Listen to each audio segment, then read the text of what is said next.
Je remercie les équipes des ambulances et des hélicoptères d'évacuation, des forces spéciales, les pompiers et les sauveteurs qui ont tout fait pour sauvegarder la vie des gens, pour les faire sortir du feu, de l'épicentre du feu et de la fumée pour éviter des pertes supplémentaires.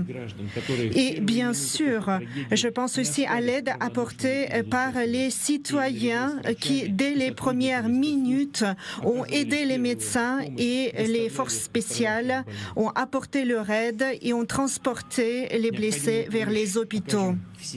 Nous apporterons le soutien nécessaire à tous, à toutes les familles qui ont été frappées par ce malheur, à tous les blessés, à tous ceux qui ont souffert. J'exprime mes condoléances les plus sincères à ceux qui ont perdu des proches.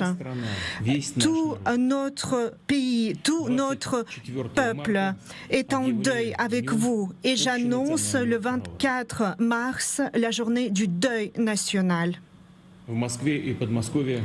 Dans la région de Moscou, à Moscou et dans d'autres régions russes, nous avons mis en place des mesures supplémentaires pour contrer la menace terroriste et la menace de sabotage.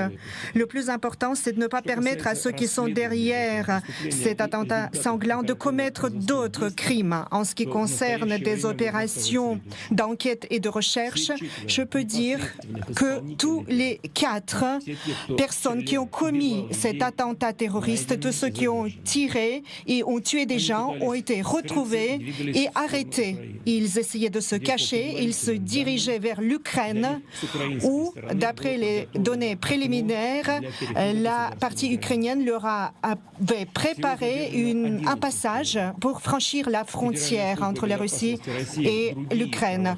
11 personnes ont été arrêtées en tout et les services spéciaux fédéraux et les services de l'ordre travaillent pour trouver tous les complices de ces terroristes, tous ceux qui leur ont fourni les transports, les itinéraires de repli, les caches d'armes.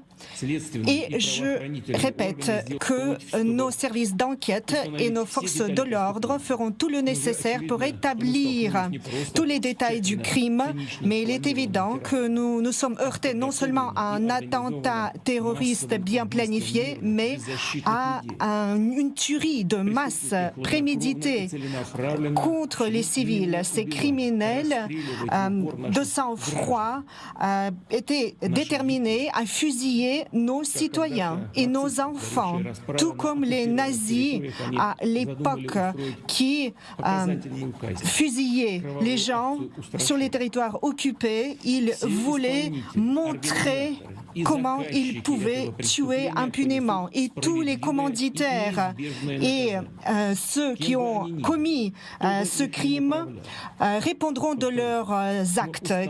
Quels qu'ils soient, nous les retrouverons et nous les punirons. Tous ceux qui sont derrière ces terroristes, qui ont préparé cette frappe, cet attentat contre notre peuple. Nous savons ce que c'est que la menace du terrorisme et nous comptons sur la coopération de tous les États qui partagent notre douleur de manière sincère et qui sont prêts à unir les efforts dans la lutte commune contre le terrorisme international et toutes ses formes.